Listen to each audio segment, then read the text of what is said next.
ইঞ্চি।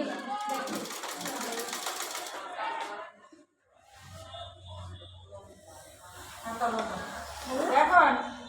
18 ইঞ্চি কতটুকু আছে এনো কেতুলি মাঠে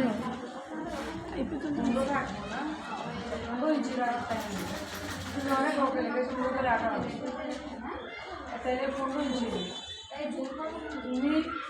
একুরেট মাপ করে দেবো, তারপরে বাড়তি টাকা বুঝছো। তাহলে এটা হলো একুরেট মাপ বলতে হলো 15 ইঞ্চি, বুঝছেন, হাতা লম্বা,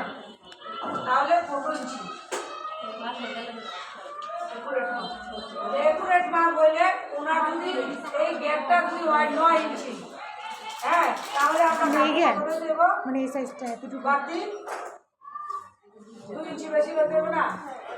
1 ইঞ্চি বেশি হলে হয়, আমরা একটু বেশি নেব। ఎంత 9 ఇంచులు ఎంత কমে এইটা কি হইল না আমরা 1 ইঞ্চি বেশি নিলাম, বুঝছেন, এটা তো একদিকে সেলাই দেয়, তোমার এই জায়গাতে আমাদের সেলাই হবে না, তাহলে আমরা সেলাইয়ের জন্য 1 ইঞ্চি এদিক থেকে বেশি নিলাম,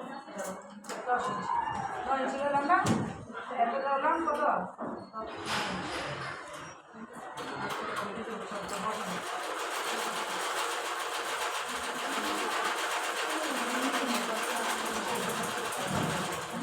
তারপরে দেখেন এই যে আমরা এই যে আর্মনের যে মাপটা এই কাপড় থেকে আপনারা 2.5 ইঞ্চি অথবা 2 ইঞ্চির ভিতরে এই দাগটা দিতে পারেন, এই দাগটা, এই যে আমাদের আর্মলের যে নিচের যে মাপটা, বুঝছেন, এখানে এই জায়গা থেকে আমরা 2.5 ইঞ্চি নিচে দিবেন।